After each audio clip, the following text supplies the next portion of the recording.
Hello, everyone. Welcome to the Library of Congress. How are you all doing today? Good. Good. I was worried you were taking a nap. My name is Sasha Dowdy. I work here at the Library of Congress Literary Initiatives team, and my job is, like today, to do author programs for kids, teens, and their families. And if you are a bookish person, you like reading, you like books, come to our National Book Festival on September 6th, and that's going to be at the Walter E. Washington Convention Center. We'll have about 90 authors, so if you like this, come for more. I'm so glad you're here today. It's a very special day. We're honoring Juneteenth, which is commemorative of the events, the effective day that slavery was over in the United States in 1865. And I hope you have enjoyed the activities around the building and some other programs and seeing the collections. We have them out until about 3:30 today, and it's a great chance to learn about such an important day. A bit about our guest of honor. She's about to come on up on stage. Dr. Jewel Parker Rhodes is the best-selling author of several books for kids, including Ghost Boys, Black Brother, and Paradise on Fire. She is the recipient of many distinguished awards and honors, including the Coretta Scott King Author Honor, the Green Earth Book Award, NAACP Image Award nomination, and the Jane Addams Children's Book Award, and the Octavia E. Butler Award. Dr. Jewel Parker Rhodes is the founding artistic director of the Virginia G. Piper Center for Creative Writing and chair at Arizona State University. She's an amazing author, y'all. You are not ready for this. Please welcome on stage, Jewel Parker Rhodes. Thank you, Pat. Absolutely. Oh my goodness, I'm so excited.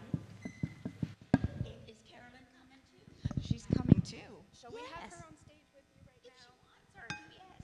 All right, Caroline. About our second guest of the day, Caroline Brewer is a former classroom teacher and reading specialist, and she has devoted her career to feeding hungry readers and writers. Anyone here a hungry reader? Yeah, there's a lot here. I am one too, for sure. And she provides the nourishment everyone needs to excel as readers and writers. She regularly speaks and trains on the topic, the environment as a love story. She's also the former chairwoman of the Taking Nature Black Conference, a program of the Audubon Natural Society, which is now called Nature Forward.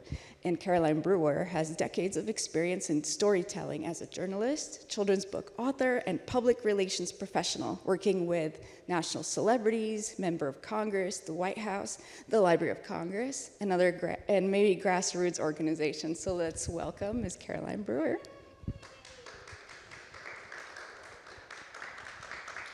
you did that big step up. No, Carolyn, we've just met, and the work that she does is absolutely incredible. So I feel like I'm going to have another lifelong friend. So it's such a pleasure, and it's such a pleasure to be here for the Library of Congress. You're telling me to use my microphone. It's on. Oh, it's on. Okay. For the Library of Congress, quite an honor. And we're going to talk about Will's Race for Home for a short sec. And let me get this ready. All right. So Will's Race for Home, it actually is dear to my heart because one of the things I wanted to know is how do black folks ever get to Oklahoma?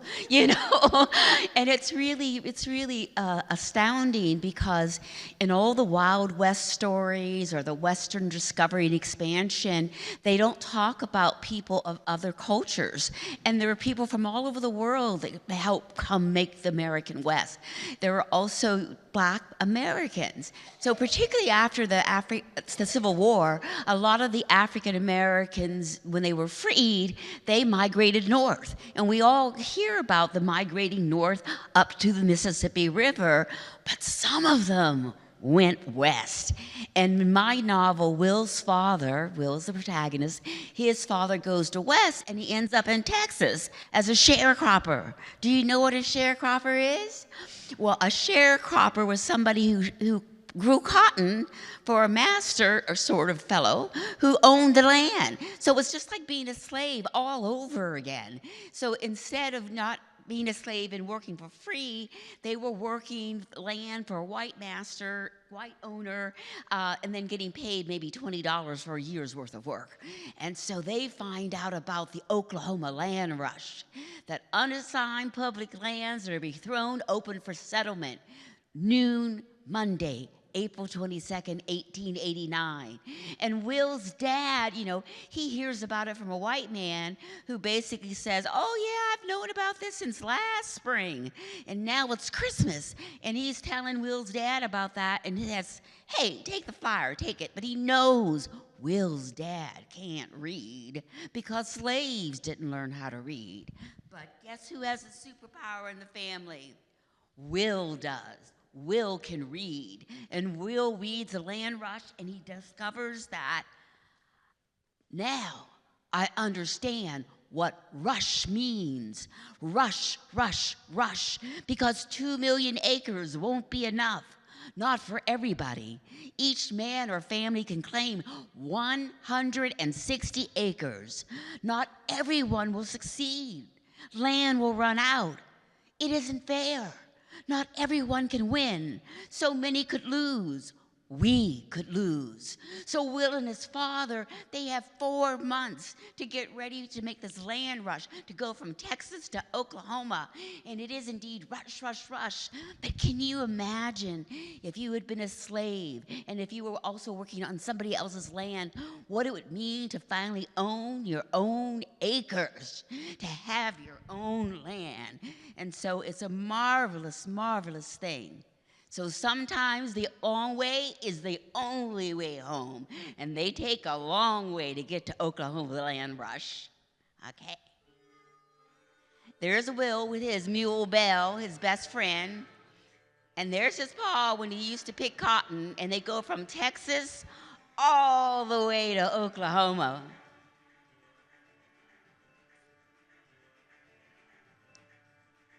Now, I got to tell you, when I showed that clip in Tennessee, all the kids in Tennessee, they just started dancing. They were so into country music that they were just clapping, and they wanted me to play it again. It was really wonderful. But there is also in my novel Belle, the mule, the friend of Will, and a horse named Midnight. And Midnight is on the cover. And Midnight is actually a war horse. She was with a sergeant in the Civil War. And it's actually Will who has to ride her for that final last miles or so to make the land rush.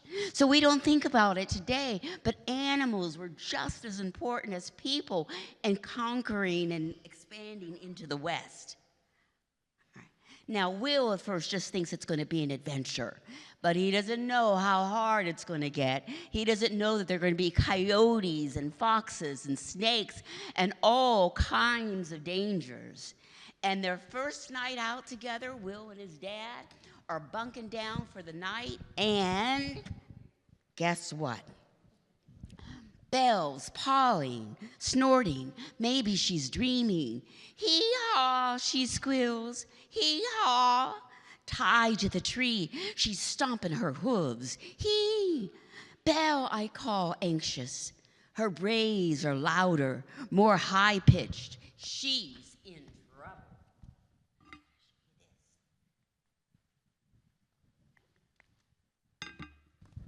She's in trouble.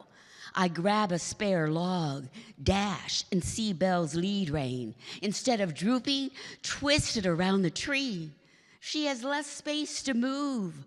Eyes wide, snorting, body jerking, hooves lifting, pawing, kicking dirt. Belle's afraid. A rattler, about 6 feet with a thick body and triangle head. I yell, battering down the log. The snake twists, its tail high. Leave her be, I dart, trying to wound it. Its head snaps forward. I leap back, hit again and again. Some hits are wide, some glance off the snake's scales. Dust rises. Too close, I'll get bit and die. The snake is alive, fighting, rattling its tail, moving, who knew so fast, toward me. Belle, almost like a person, screams. Father shouts, Will, where are you? Trembling, I inch closer to the blunt head and beady eyes. Tighter, I clutch the log. The rattler's head pulls back, ready to strike. Now, I slam the log down, crushing the snake's head, its tan jaws bursting. Will, Father grabs me from behind, pulls me back. Are you all right? Are you all right? It's dead. Oh, Lord. Father's holding me tight. I can't breathe. Oh, Lord, he says. Oh, Lord. His heart is thumping. His fingers dig into my back. Is Father crying? I push, escaping his arms.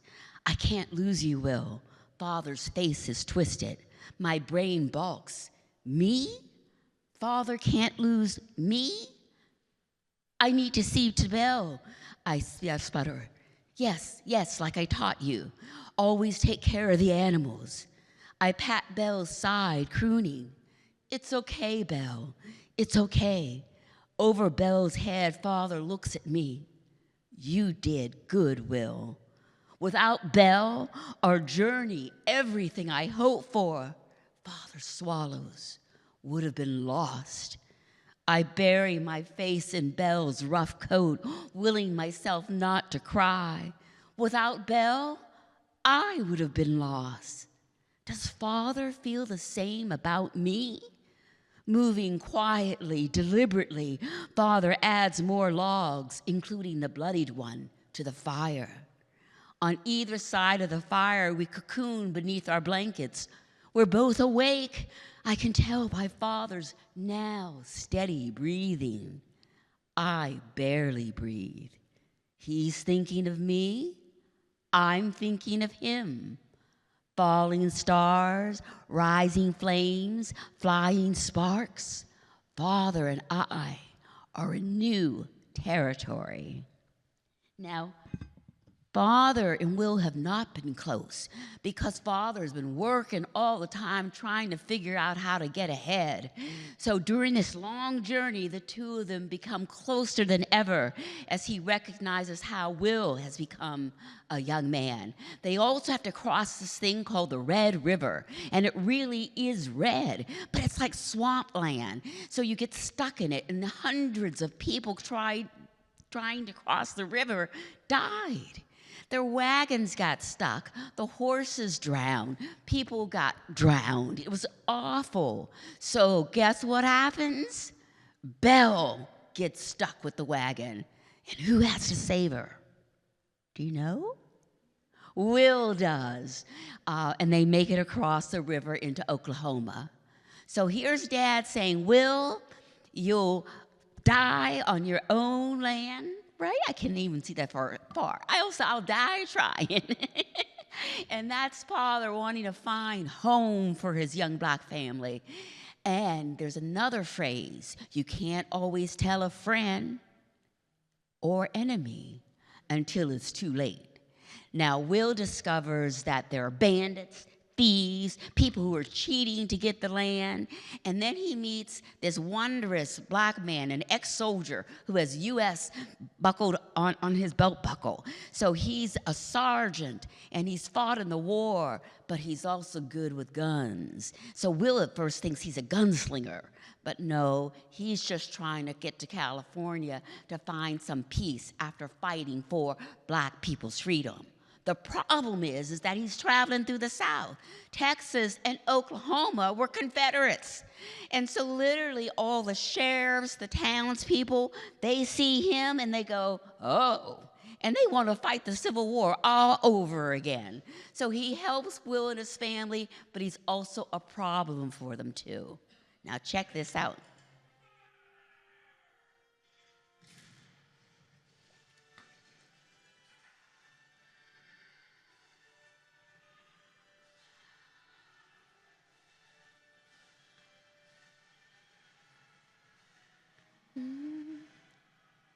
Thousands upon thousands of people showed up.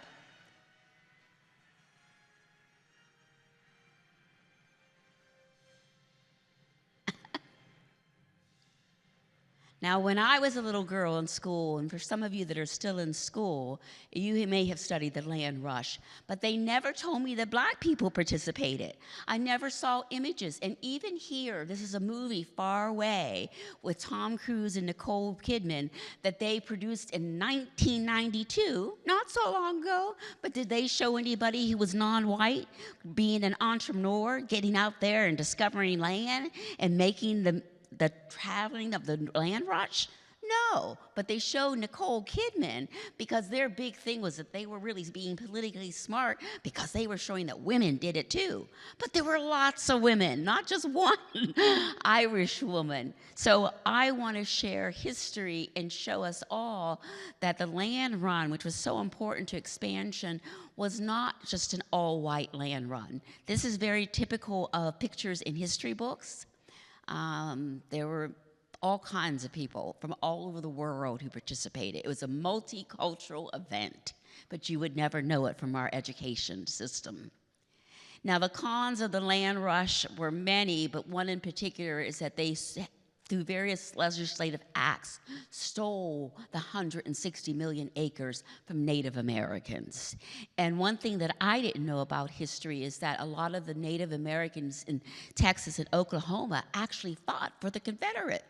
And so they also used as an excuse to take their land, but they really destroyed their culture, and we are all on Native people's land. We are all immigrants. Now, this fellow, Edward P. McCabe, he was one of the first African-American politicians, and he said, Oklahoma Territory, not yet a state, but we can make it a place where all black people are free and equal. And he was just so prosperous and so provident and just so wonderful. And he and others helped settle Oklahoma towns. See all those little dots and stars? Black towns in Oklahoma. Lots of folks in Oklahoma were black. And in fact, the ones that are red, they still exist today. And Boley, which is right there almost in the middle, red star, has the longest black rodeo since the 1880s, even up to now, 2025. But one of the other stories of the black towns of Oklahoma is the town of Deep Greenwood. Deep Greenwood, oh my goodness, it was the richest black community in all of America. And a lot of people who founded that community, I discovered, were in fact people who had participated in the land rush. So they did that in 89, but then by 1921, when the town, Deep Greenwood, was so rich and prosperous, it was bombed from the air, from the National Guard, and we had the Tulsa Race Massacre. And still, they haven't located all the bodies from that event. And that's my adult novel about the Tulsa Race Massacre, and then here's all my other children's books and stuff like that. So that's Will's Race for Home. Carolyn. Oh my goodness. That was wonderful. Thank you so much. Let's give her another round of applause. She's so sweet. I want to thank Sasha for that beautiful introduction, and also thank the Library of Congress for putting on this program and giving me the honor of being here to have a conversation with you. Me too. Thank you so much. It's mutual. So I just want to say this and put it out there for anybody who hasn't read this book or many of the other books. I told you before, your characters are riveting. They are just so amazing, so captivating. Will right there at the top with all of them. So many twists and turns, and you know, you really are on the edge of your seat. We all love movies, but before you can have a good movie, you've got to have a good book. You know, we were all readers. What a lot of people don't know is that screenwriters, the people who write these movies, they're avid book readers. They're avid book consumers, and they're finding out about these amazing characters through authors like Jewel. So thank you for creating such remarkable, memorable characters. Thank you very, very much. We love them. I've got to tell you, I can't write a book until I hear the character's voice inside my head. literally. So sometimes, like for Ninth Ward, I went to bed one night and was worried about the hurricanes in Louisiana. And I woke up and it was like this voice that said, you know, I was born with a caul, a skin netting covering my face like a glove. My mama died birthing me. And literally the first 2 pages just came right out of my head. And you've got towers falling, I see, yes. And the same with Deja, that I couldn't start writing that novel about 9/11 until Deja came and spoke to me. Do I know a Deja? But somehow or another, there she was. And my funniest one was Sugar, little Sugar on that cover there. Love it. Because Sugar's funny, and my family will tell you I can't tell a joke worth nothing. I don't even get a joke worth nothing. And Sugar was funny. And one day I was in the kitchen doing dishes, and I looked and I saw this little girl with pigtails, and she was a slave girl, but she had this bright smile and sassy look, and her hand on her hip. And now she's saying, since emancipation, well, if I'm free now, then how come I can't play? And it's just a delight. So that was my book where I had a funny character that wasn't me, but her own young woman, Sugar. Anyway, but so I have to hear the voice. So Will, my husband and I, we were at a cafe, and I have been trying to think about that voice and to hear it for like 6 months. And finally, I was sitting there drinking a beer, and pop, my father is a far-thinking man. And I said, I think I've got the first line of my novel. And my husband said, yeah, that's a good line. And because of his father's far thinking, you know, he actually did claim land for his family and become an entrepreneur. And Will, who becomes a far thinking man too, decides that he's going to raise animals and horses and not be a cotton farmer. So it worked out well. Beautiful. Thank you. So the first, in your introduction, you mentioned Black people, Oklahoma, land rush. That was the first thing I was thinking. Where is this book coming from? Because unfortunately, there's so much of our history that we don't get in school even today. So what was it that made you want to write this story? Well, firstly, I got to tell you, I'm so honored to be a children's book author. I wanted to be one my entire life, because when I was a little girl, all the books I read were about white characters, you know, white stories. So I was a junior in college when I discovered Black people wrote books.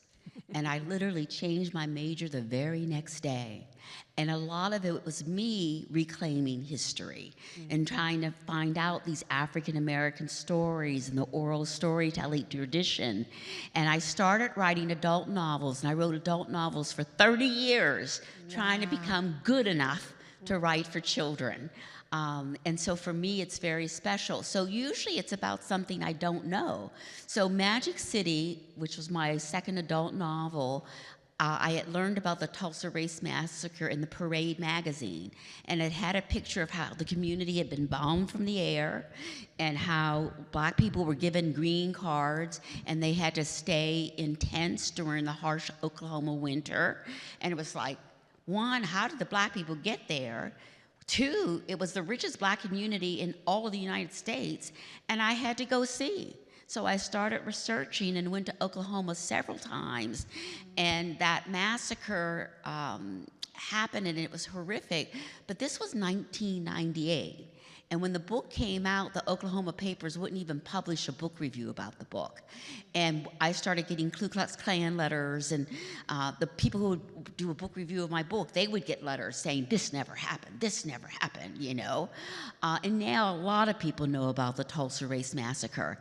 And I was just doing some more research, and it turns out that I found this Black man, and it said he had been in Deep Greenwood, and he had been one of the land rushers. And it was like, oh. So I went back in time to talk about another point where brave Black people moved forward with their history and their courage and made homes a promised land for their families and communities. That's beautiful.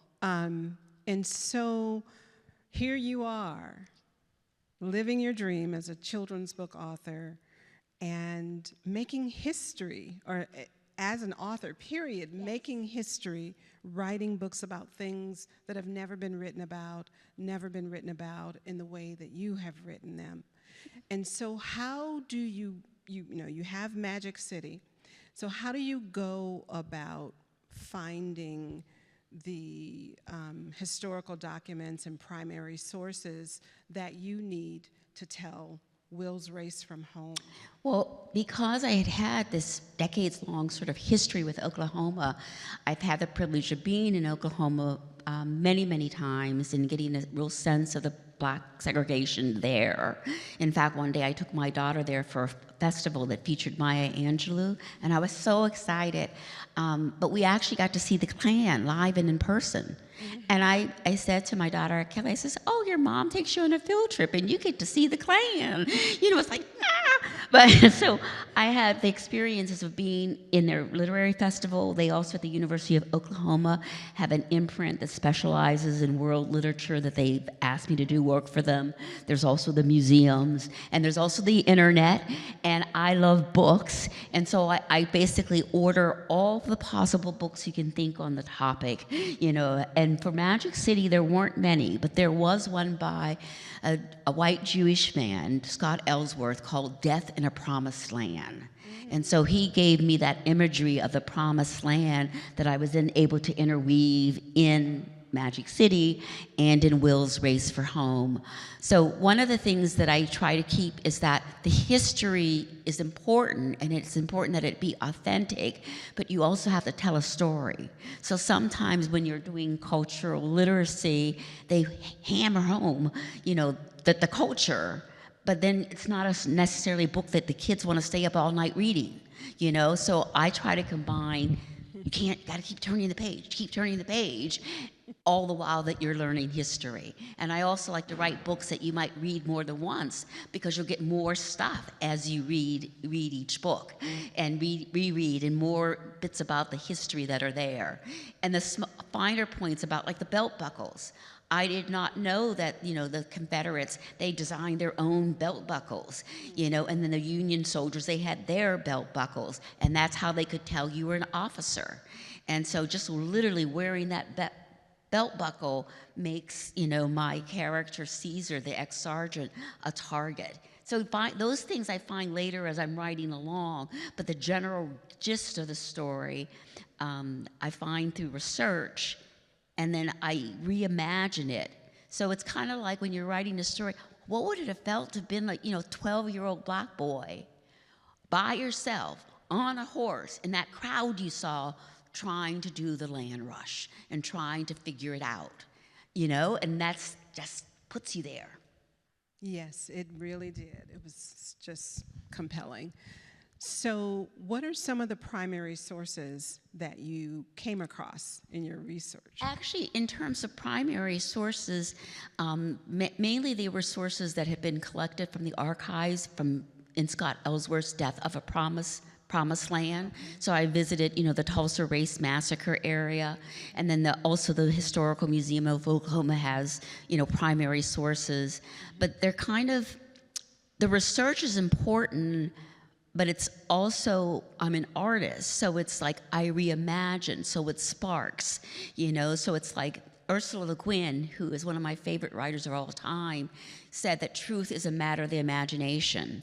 So libraries, museums saved my life, and in fact, when I was in schools and learning how to be a reader, the librarians just kept feeding me books, because my family, we were really not well off enough to have a lot of books.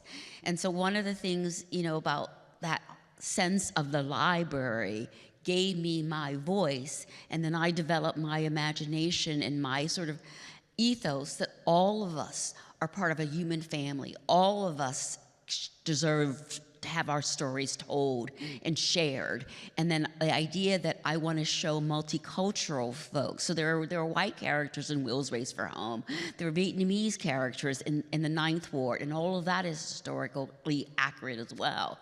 So it's kind of like that's my sort of writerly ethos. And then it could be a picture of a bombed out area that then, as in history, sparks me and gets deep inside my soul, and I write the story. So I know I'm not quite like Miss, say, Isabel Wilkerson, when you're writing a nonfiction book. Right. So it's more like I take history and I leap into the imagination. It's a beautiful way to put it, and that's exactly what I get from each of the stories. Thank you. Thank you. So, speaking of history, we are living in a time where obviously history is under attack. Certain folks' history, certain aspects of history, and that includes African American history. And what I love is that what you have done with so many of your books that are historical fiction is you're giving us a history lesson, and you're also creating art, a new work, a new story, new characters that help us understand history in the way that it's not being taught. So when you're working on a book of historical fiction, what are you thinking about in terms of what the book needs to do to make it relevant to today's children? Actually, I don't think about that. In a way, I don't. I think because I'm a middle schooler at heart, I think I'm honestly writing and reliving my childhood and writing the books that I wish I'd had to read. But there are some writers who make plot, and they go step by step in terms of the plot. I don't do plot. I could do it by voice. My grandmother would sit on the porch with me and tell me stories. And so that's why I need to hear the voice, so that once I get the voice, and it's usually first person voice, I tell the stories. So like, I know that the land rush is going to happen, and I've studied maps and geography and all that kind of stuff, but in terms of all the different things that happen as they make that land rush journey, that just come up as it comes up. I don't plan it out. So in Ghost Boys, which was based and inspired on the murder of the young boy and Tamir. Tamir and Trayvon and so many others, inspired by that, and that book is about the murdering of young black boys going all the way back to Emmett Till. And so for me, in a way, I just naturally make the connections of history because I'm still trying to discover me as a kid and as an adult, still trying to grow myself up in a world in which I know that all those heroic things that the characters did in the books that I read when I was a child, that people of color, of all cultures, did it too. And the difference is that I do it with love. You know, in Black Brother, if you get a chance to read that, it really gets down to everybody's a mixed blood stew. My grandmother would say that. And it's about how, colorism, you could be pale white but still be black. You can be black and be black, and you can be brothers, and yet have the world treat you differently simply based on your skin color, though genetically you are like any other human being, and you are related. And actually that worked itself out in my family. My daughter, some people think that she's white because she has pale skin, and my son is brown, and their experiences in America are very different. But I think moving from Ghost Boys through history and the time we're in now, I feel as though everything that I fought for or tried to do with my work to bring history alive is threatened. Many of my books are banned, and that there might be other little boys and girls who go back to reading only white history or white characters, and they don't realize that they too can write a book. They too can illustrate a book. They too can make art. I didn't believe I could do that until I saw it. So the representation, it matters, and I feel as though the world is trying to erase me again, erase us, diversity, equity, inclusion again. But it's the truth. It's the truth. Well, thanks to your work and the work of so many authors of color, gender, the erasure will not happen. We are going to see to that. We as readers, right? We're going to make sure this erasure does not happen, because these stories, many of your stories, I wrote a book about Black Lives Matter, and I didn't get it from parents, but there were other people who said, this is a really difficult topic to introduce to children. But I have a good friend who's a writer who said, well, when people say it's a difficult topic, what I say is it's an important topic, because children are living through these experiences, and they need to have a way to process what's happening. You know, imagine Tamir, you know, and his friends having to process his death, senseless death. But your book gives them a way to think about it. So what do you say to folks who say, oh, these are difficult topics, there's hard for children, you know? I think actually what it is, well, children's literature has an entire history of patronizing children. That literally it was meant to be moral instruction for how to be an adult in the world. And it wasn't actually, I have another book, and it's not on there, Treasure Island, Runaway Gold. That's a retelling of Treasure Island. And that book is actually famous because Robert Louis Stevenson, who wrote it, it was the first time where he had an adult character lie to a child. It was shocking, you know, the psychology of it. So my thing is, you're right, we cannot patronize children. And in particular, say Towers Falling, which is about 9/11, that affected, you know, our entire world, our entire nation. And one of the perspectives I take is think about the kids today. They want to know what happened. They weren't there. And very often I will go, and people who experienced it as adults, they'll go, oh, I'm not going to read that book. My kids, they're too young for that. But their kids are desperate to know what happened. And actually knowing what happened teaches us about citizenry. And actually, I praise immigration. I praise our, you know, the Statue of Liberty. It's the most American book. And Deja, a young black girl, through the book, she's learning how to write an essay, and she writes, this is what it means to be an American, and we are all one big community. It's really about celebration, not victimhood of terrorism. And so it's kind of like, I love that book, but do you know that 9/11 is not mandated as subject matter that should be taught in schools? That literally the majority of U.S. schools do not teach it at all. Wow. And the fact that mine is a middle grade book, that makes it even more tricky. But I actually took a whole group of kids in a school. We went to the 9/11 memorial. And if you really know history, it's empowering. And if you really teach about trauma, but that sense of love, and we have resilience, we can make it through. And those are the things that the kids need to know, that things can happen. Or one of the things that Mama Yaya in Ninth Word says to Lanisha, always, eventually, the universe shines down with love. And that's probably the code word for all my books. And my gift seems to be I can get people through hard topics. But I don't demoralize, I don't depress. There's always that sense of love, and I can rise up, you know, I can do this. So what's wrong with that? Right. Got it.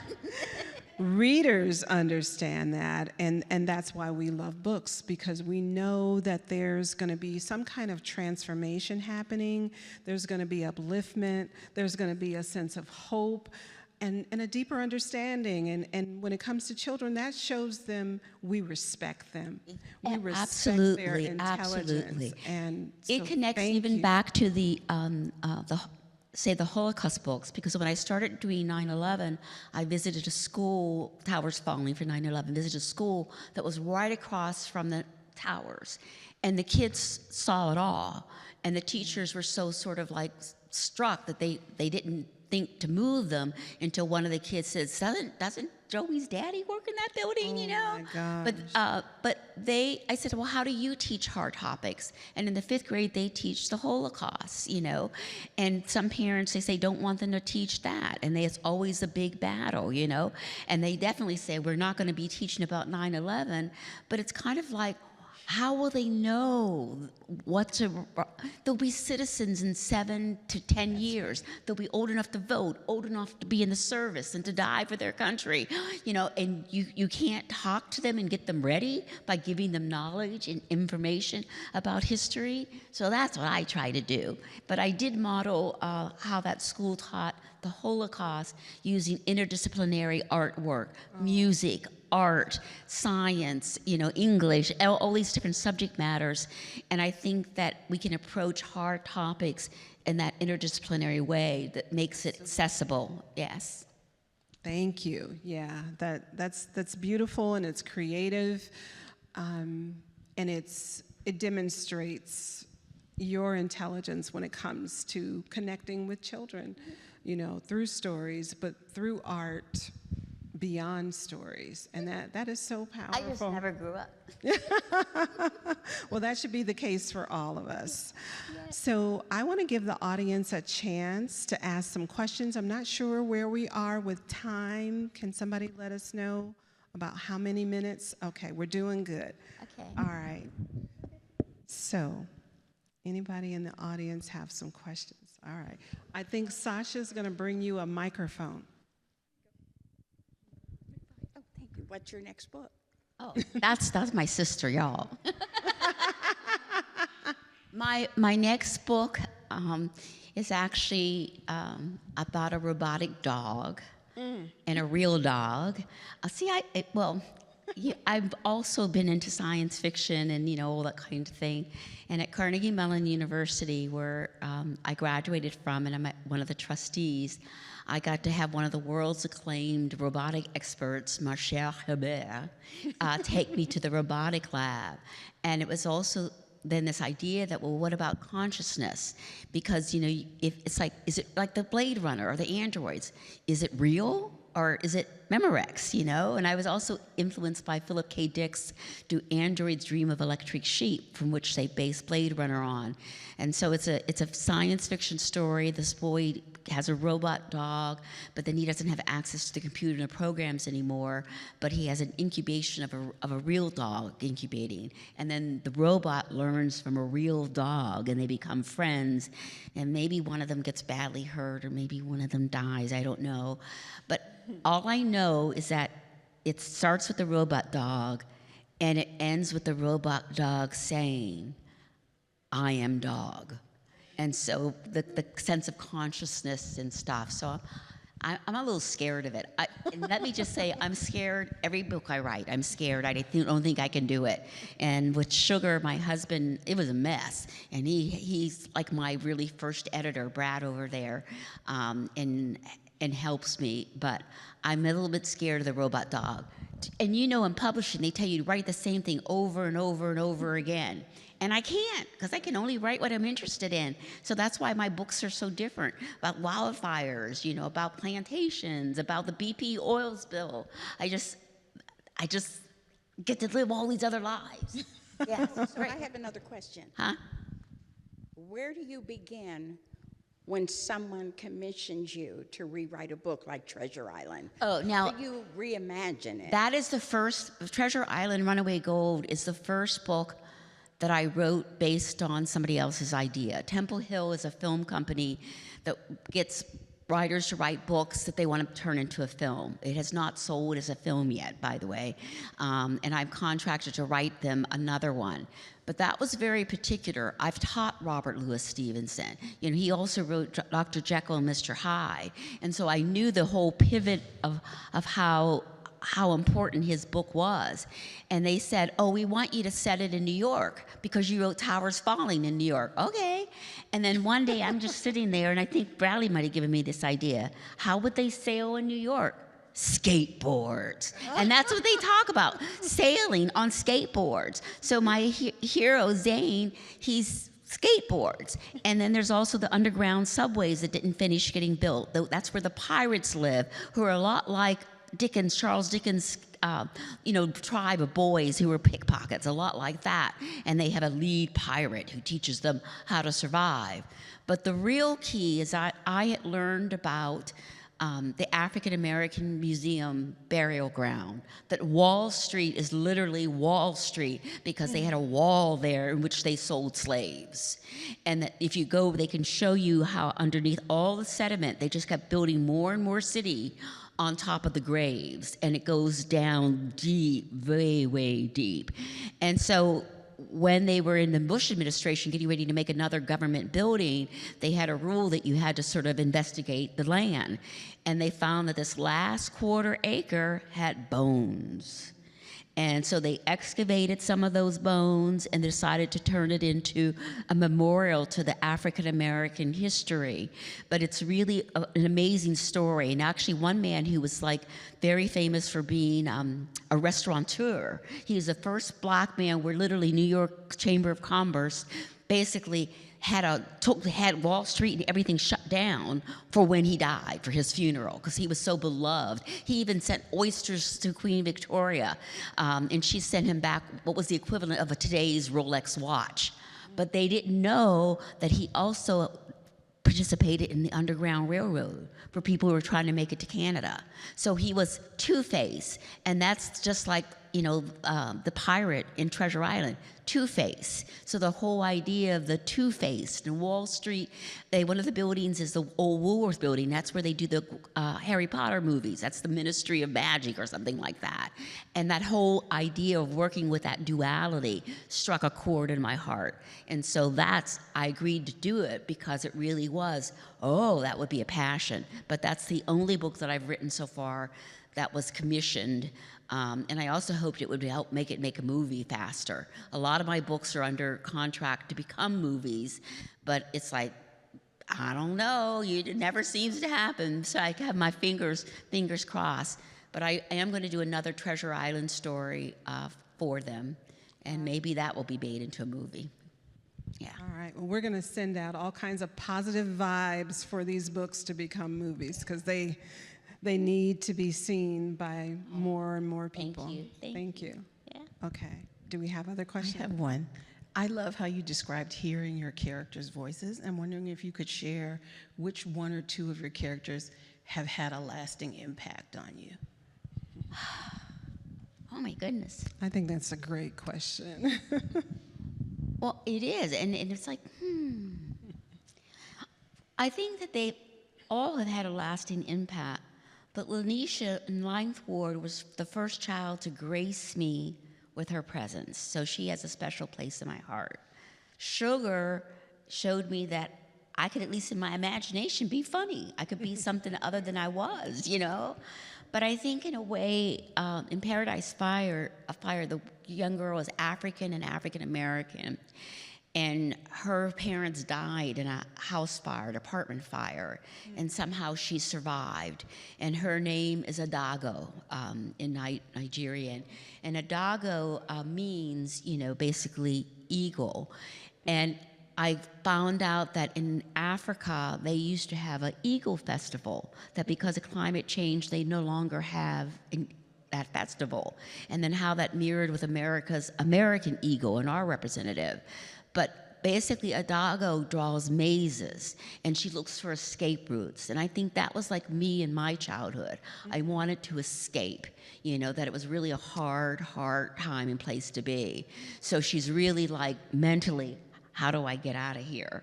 And she's in this forest fire, and supposedly she doesn't know anything about cartography because she's an inner city black kid, but she's got the gift. She can see like an eagle, and she is the one that leads her friends to safety. And I also wanted to write a book of survival, because a lot of survival stories in children's literature are about boys. And they always do, I did it my way. Gary Paulson's, Hatchet, he survived, and he becomes the loner. And for me, and I think probably I learned this from my grandmother, if you're a girl, you take everybody with you. Like Lanisha, you take the dog and the friend, and actually, Adago goes out, they call her Addie, she goes out and makes the final trek through the polluted forest, the fire, because her friends are too ill, and she's the one that finds, the firemen and the policemen, and the white guy who has in charge of the wilderness camp, the firemen say, they told us if anyone was going to make it out, it would be you. So in a sense, I made it out. I should not be here. I should not be who I am or and what I am. It's actually a miracle. And the reason why it's such an important miracle is because of my grandmother. And there's always an elderly woman in my books. And she's always based on my grandmother, the only character that's actually based on anybody. And she gave me unconditional love at a time, and through her stories, Jewel child, do good and it'll fly right back to you. Or, all these wonderful stories, how do you know if a man loves you? String, and then she tell you this whole story.